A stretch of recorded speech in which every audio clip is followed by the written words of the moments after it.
shooting videos still feels really weird. Like, it still feels so scary. But here we go. Today is June 24th, 2020. And I have asked my friends and family to send me questions to answer, and they did not disappoint. This is like, I can't get to all of them already, so thank you for giving me fodder for hopefully a few videos. So the first question I'm going to tackle is the hardest and most important, and so, I'm going to give a blanket statement of, I know what I look like. I'm always doing the best I can, and I'm always open to feedback. I'll always change my mind when presented with new, more compelling information, and I'm always willing to admit that I'm wrong. I consider myself a work in progress, so I assume that I will always look back and think I'm doing better now than I did then. So bearing that all in mind, I just thought this was a really good question because while its emphasis is on Black people, it is something that affects all of us. And so the question is, how do we demand justice for the murder of Black people if the whole justice system is corrupt, if the whole system is the issue? Basically, and then the follow-up question is like, do we wait for a change or do we take power? And for those of you who care about astrology, my Mars is in Libra, so I, for one, am always somebody who thinks it's important to try very hard to win a war through words. I believe strongly in the power and importance of diplomacy as a primary means of obtaining one's objectives. So we have a long history of that. We have a long history of Black people basically doing it the right way. They tried to build businesses in the Jim Crow era. They tried to exercise their rights for decades, and every time they try to exercise their rights, the system changes the laws. Voting rights would be met with weird literacy tests. Their attempt to build Wall Street resulted in their Wall Street being burned to the ground, and I believe hundreds of people murdered. They get a peaceful civil rights leader and he's assassinated. So I would say that there has been every effort in the world made to obtain rightfully deserved power through the system's own means, and then they exercise their second right amendments, and that's like the first time the NRA gives a crap about assault weapons bans and stuff like that. The Civil Rights Act of 1964 was kind of only really passed because Russia was pointing out that we were an embarrassment to ourselves for considering ourselves a free nation while we had second-class citizens.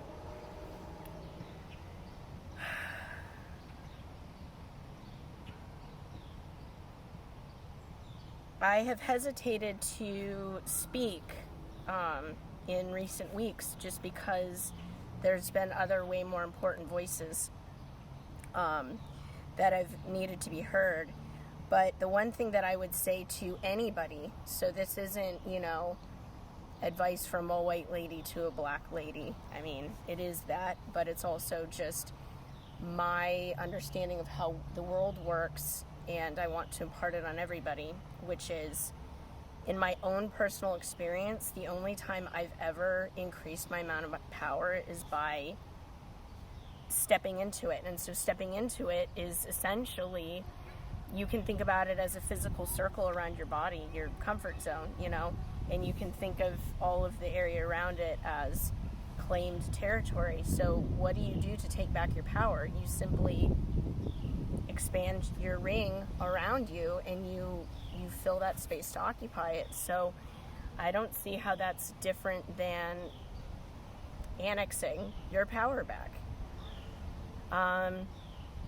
It feels like now in America is like how my sister used to describe China several years ago, in the fact that I feel very censored to say things because some sort of AI bots will hear something and take it down. So I want to state for the record, like, I'm not particularly interested in leading some bloodbath revolution thingy. What I would like to see happen is for everybody to, again, diplomatically sit down and say, look, we have maybe it gets as extreme as like, look, we have this country we founded 250 years ago. It's really not working the way that we had hoped it would. And so rather than having a whole war where people have to die, can we just sit down and rewrite things? There's no need for violence. People just itch for it. There's violence because people want violence. That's just the cold, hard reality. And from the cosmic Godhead level, there's nothing wrong with that. Everything that we're experiencing is just God wanting to experience everything. And God wanting to experience everything means, rainbows and kittens and sunshine. And it also means nuclear war and murder and torture. And, it's sad, but like the sooner we accept that about our reality, the sooner we can actually make our reality something that we like occupying. It is possible to create a reality that we all enjoy, but it requires acknowledging the reality as it is now. So I feel like I'm sort of wandering off course. I also think like a little wasp stung my toe.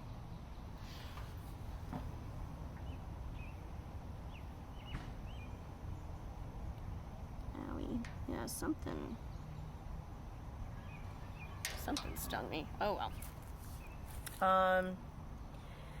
So, here's just the reality of the situation is, all right, decades of playing by the system's rules hasn't worked. So now you have people trying to go into the streets peacefully protesting, and they're getting, beaten and rubber bulleted and, gas pelleted and all this stuff. And, the system will create its own issue. The system needs to accept reality that the system was supposed to be designed, or everyone lied, but ostensibly it was designed to serve the people. But now we're in a situation where the people serve the system. The system doesn't work for a lot of people. It's not just Black America. It's most of America. Like, the system is failing us.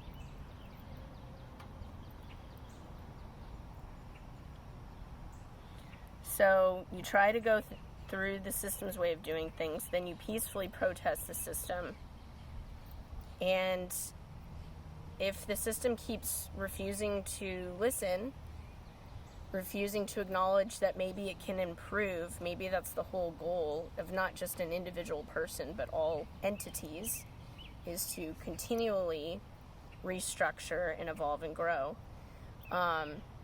The system would accept the criticism, would have accepted the criticism at some point, and it just isn't and isn't and isn't. And so the natural conclusion is going to be violence, unless something, sustained violence, unless people come to the table in a peaceable, diplomatic fashion before then. So, yeah, I think that answers your question. It's just my opinion on the matter anyway. I had another friend ask me thoughts on elections, very open-ended thoughts on elections. So I'll make this quick. Nobody knows what the hell's going on. nobody knows what's going on or what's going to happen. Nate Silver has left the building. What I keep seeing happening, which is a very funny idea to me, is that there's going to be some viral presidential candidate on like TikTok or some crazy ass thing, and it'll be, you know, teenagers and then like Chinese and Russian hackers messing with the algorithms to get this to happen. But nevertheless, I see this like third party candidate, at least one, maybe multiples, like getting viral, and there being a serious push for a write-in campaign. I mean, it's 2020. What else could there be? There's also going to be very weird solutions to COVID and mail-in. There's going to be a lot of really wacky propositions. That's just my kind of like gut feeling on that. So,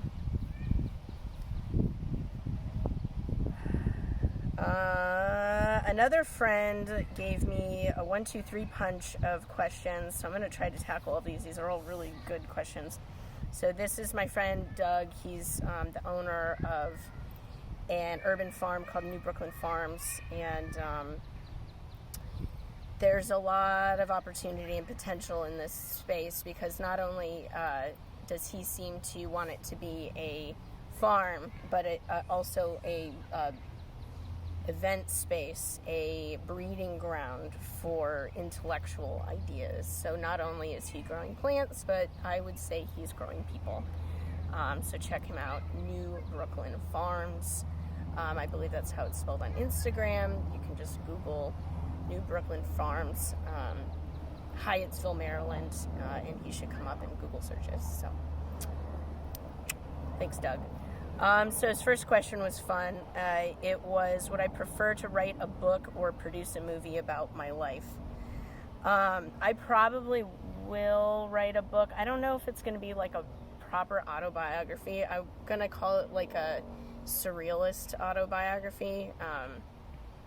I think it's going to be avant-garde and weird and not really be an autobiography in terms of like strict 3D facts, as much as like an energetic autobiography of like my spiritual evolution. But if I could just wave a magic wand and had limitless funds, it would definitely be a movie. I often think about life in terms of movies, and I wish I could come up with an example, but it's so fluid and constant. It just kind of comes in and falls out of my consciousness constantly. But I will like laugh at things that I shouldn't laugh at.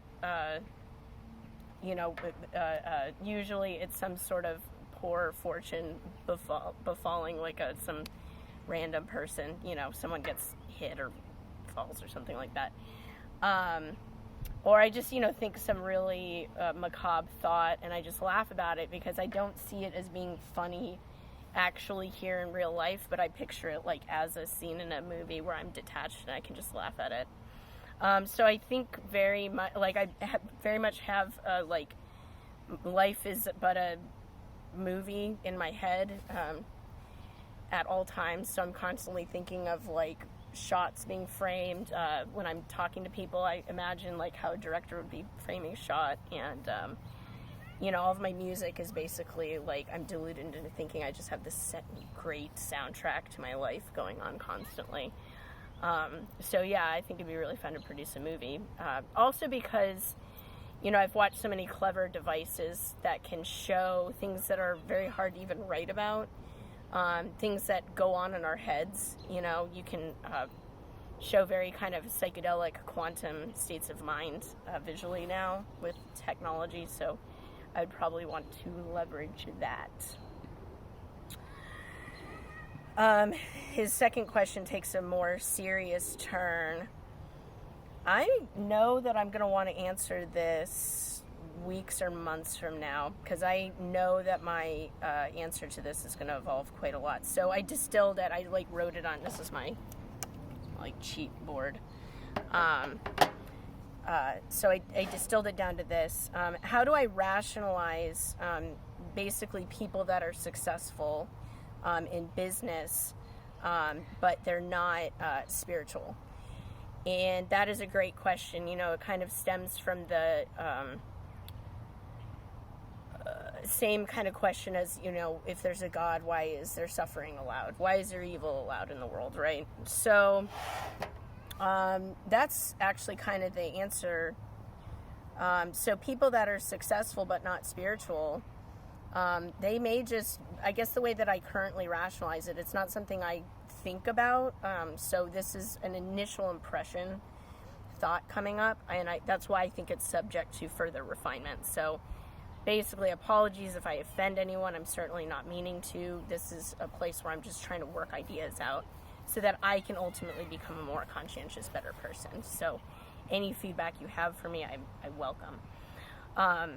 So I would look at it a few different ways. So my personal belief system is, for the sake of ease, it's mostly similar to the Hindu system of thought, which is that we reincarnate in life, and we are the Godhead. Every single one of us is a pinpoint of the Godhead experiencing itself. So essentially, at any given point in all of eternity, I will be all of infinity. I will have been I believe that I am you, you are me, we are all each other. I'm every person that's ever lived. I am my own victim. I am my own perpetrator.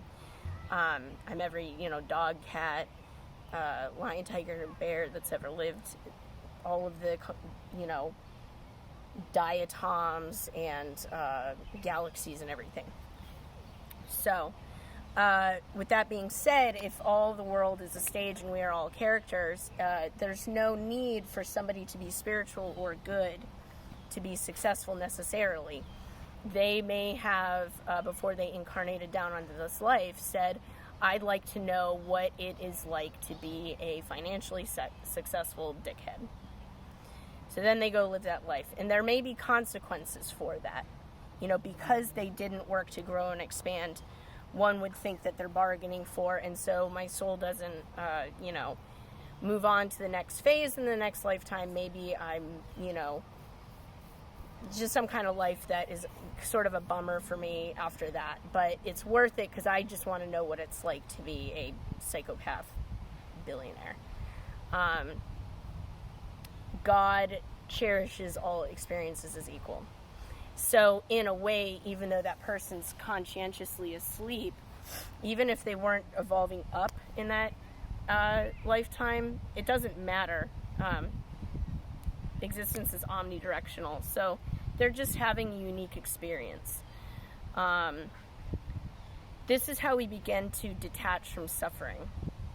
And I, of course, understand why people are very uncomfortable and hesitant with this subject. We're strongly programmed that we are better people if we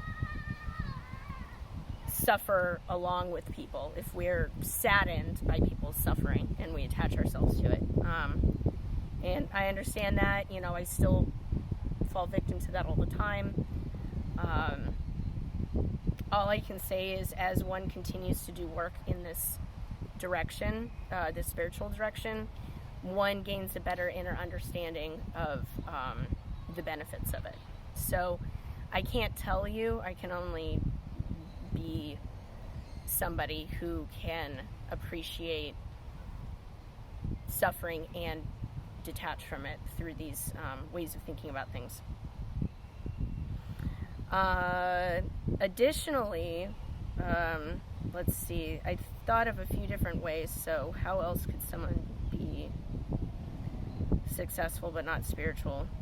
Well, for starters, you never see the end of the story until someone has died. So that person could be headed towards a total crash and burn, or they could be headed towards a crash and burn that results in a complete turning around of their heart. And maybe all along their life's purpose was to quickly gain a bunch of money and invest it in appropriate ways later.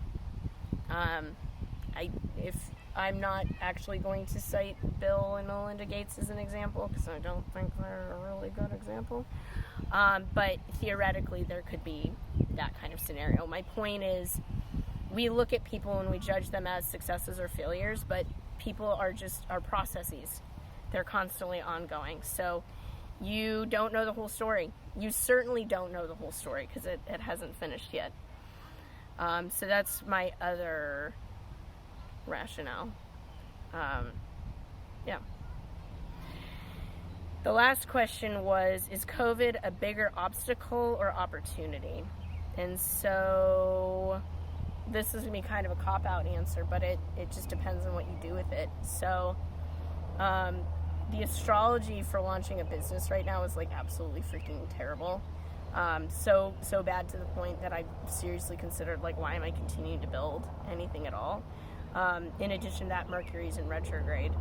But there's general tendencies, and then there's also individual opportunities. So, there could be a tsunami coming at you, but there could be just like a break in the wave that you can get through. So you don't want to take a general principle and think that it necessarily 100% applies to you as an individual. So, for starters, I was born with Mercury in retrograde, and secondly, everything about me is contrarian in nature. So I'm standing in my own seat of authority, looking at the situation and thinking to myself, a lot of people are going to go down in this COVID era, but for those of us who stay very light on our feet, very aware and very nimble, I think this is a ridiculously healthy opportunity for us. It's like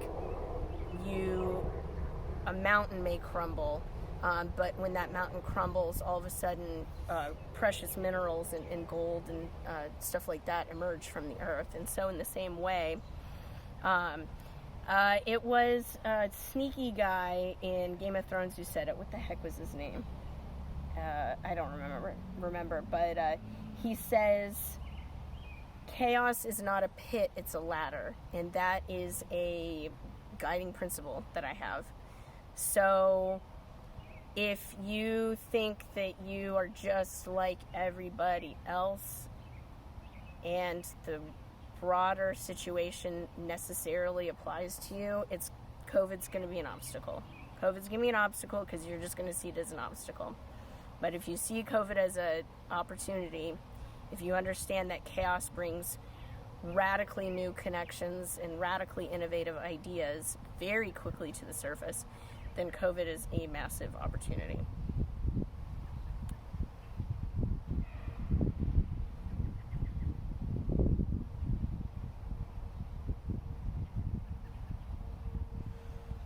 Let's see. The last question I'm going to answer is from my friend April of Antler Alchemy.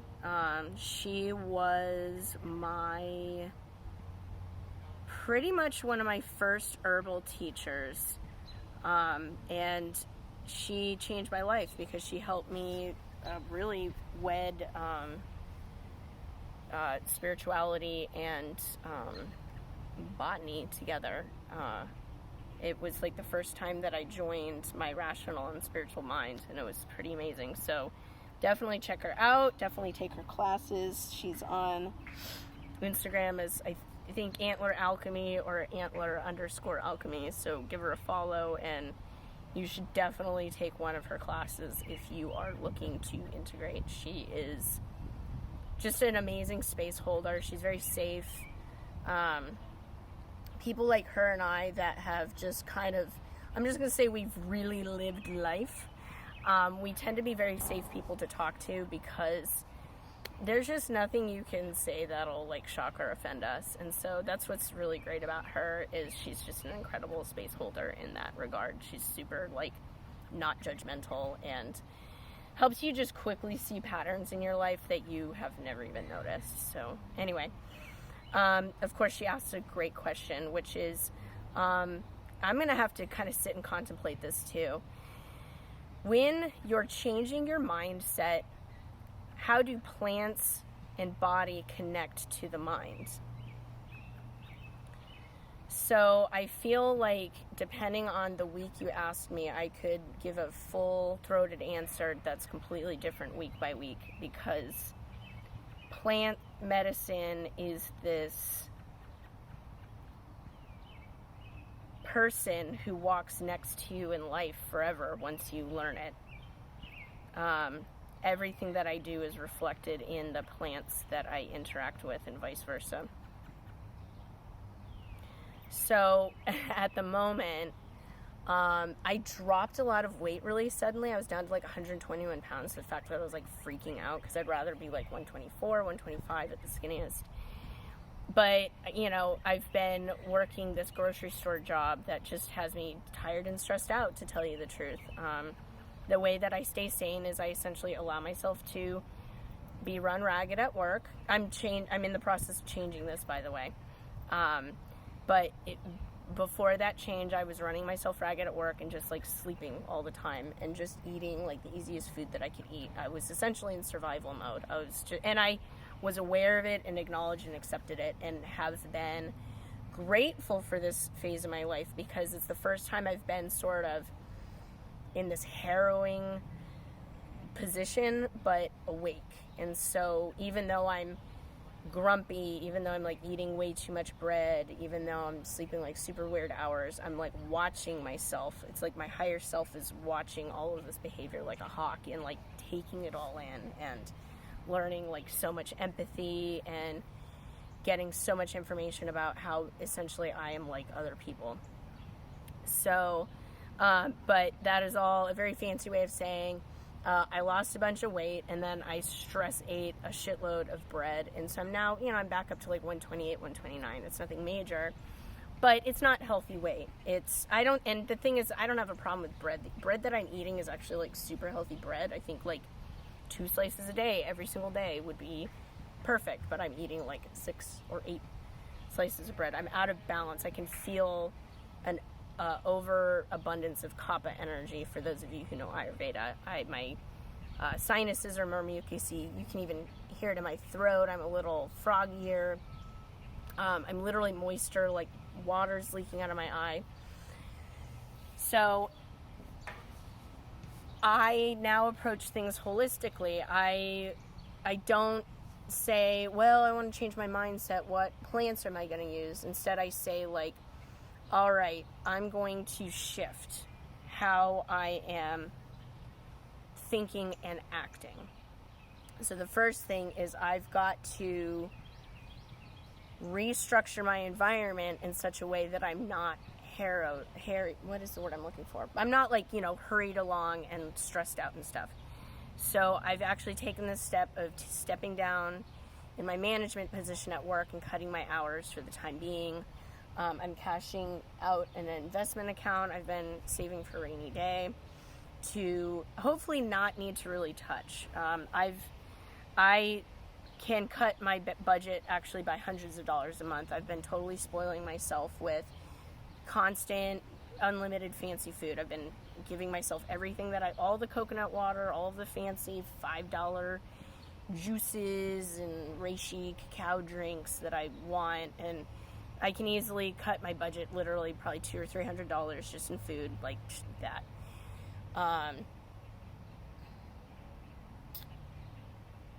So, funny enough, Herbalism taught me that you have to look at your whole life before you even start working with the plants. So, I'm going all the way back to the root of the issue rather than the symptoms, and changing from there. So that's changing the work structure. With this extra time, I will be able to recruit more clients, which, working with clients, I feel, generally speaking, more energized at the end. And so I'm hoping that will be a force multiplier, where I can continue to cut more and more hours at work in my normal job and do more of my own business. So I'm now tackling my environmental things. I'm essentially forcing myself to be more aware. I'm redirecting my attention back on being more aware of what I'm eating, instead of just kind of mindlessly going home and eating and passing out. I'm going, what am I going to eat today? what do I need to be healthy? So again, even before I'm getting to the herbs, I'm just getting right to my diet. So I'm not, and the other thing too is I'm done with like guilt and shame. I'm not going to jerk myself in the opposite direction and do like some juice fast and this, that, or the other. I'm just going to have like a piece of toast with like a ton of vegetables on it. And just, you know, instead of a candy bar, I'm going to have like a cacao banana shake. So it's taking these natural habits that I've learned with time already, and so reintroducing this idea of like swapping out an unhealthy habit for a slightly more healthy habit and building a bridge that way. And so lastly, that's reflected in just on this very day, April, perfect timing. I was like, the last component that I need for this whole thing is a tea formula that I want to just make a big batch of and just drink every day. So it might be tweaked a little bit, but now my daily tonic is burdock and dandelion root boiled, and then it's added to linden, oat straw, and calendula. And so this is a formula that's intended to be very balanced. It's the summer, I need to stay hydrated, so the burdock and the oat straw will help keep me moist. The oat straw should actually help me with carb cravings as well. It's nourishing and sweet. And then the calendula and the dandelion root is going to help break up this kapha stuff. And so the idea is that it's very, very gentle. Like, I think COVID has taught me how to be very gentle and slow with myself. Before, it was, you know, and it's funny because I have already known this with my skin. My skin is the healthiest it's ever been because instead of slamming it with salicylic acid and like apricot kernel shards and just murdering my skin and trying to beat it into submission, I'm gentle with it. I'm nourishing with it. I give it hydrating and calming and soothing stuff. And so just in the flow right now, I'm realizing that's essentially what I'm going to do with my tea formula. Like, it's going to help me change. It's going to be like a gentle alternative with time. But it's not, I could do this big chaparral, lobelia, you know, blue vervain, just crazy ass, you know, energetic reorganization and like detox, put a bunch of like, just make it all calendula, you know, and yarrow and all this stuff, and just kind of like punch the crap out of my body. But I'm just not going to do that. Instead of, you know, screaming at the nasty house guests to get out, I'm going to be making them that cup of coffee and saying, gosh, it's getting late. Have a safe drive on the roads. So that's just like a really quick example of one way that my mindset, my body set, and the way that I work with plants will all go hand in hand when I'm looking to shift. So great question. Next time I'll talk about embarrassing childhood moments and the guilt and shame I still have around them, because that's a hilarious question. But I came out to the park with no water and I'm parched, so I'm going to take care of myself and go home and drink some more tea. So thank you all of those, all those. Thank you for those of you who asked me such great questions. The rest of the questions I will answer in a separate video. So, I guess I should become better at marketing myself. So, if you liked what you heard, if you like my vibe and who I am as a person, if you think I talk smart, I am doing what I call intuitive/alchemical counseling right now. I am offering it for crazy low prices. You can check out my website or my Patreon. I can actually say with confidence, this is my natural skill set. I can feel myself rapidly becoming better and better. My clients essentially tell me, I asked a client today, I was like, what sets me apart from other people? And this person was like, well, every time you say something, I think to myself, you're right. And I said, That may not be a great marketing point that, oh, why should you hire Amy? Oh, well, Amy's always right. But, that is something that a client said. I have been told more or less that I can get to people's issues very, very quickly. So COVID sucks. If you're trying to get better in a hurry, apparently I'm really good at that, and I'm good at that by simply holding space for you, asking you good questions, and just challenging you to look at yourself. I've been getting really amazing results with clients so far. Obviously, I can't guarantee anything, especially if the person who hires me isn't willing to do some serious work.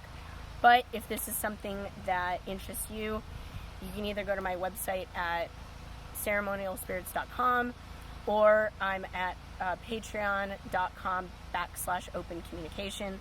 Open Communication is the name of the podcast and vlogcast series that I'm launching. So right now, just because of COVID and getting momentum, it's going to be a lot of videos of maybe just me talking, but the idea is in the long run to get guests and hopefully, with time, start interviewing or be interviewed by some big, cool people in the podcast world. So thank you so much for tuning in. This has been your buddy, Amy, and I'll talk to y'all soon. Thanks.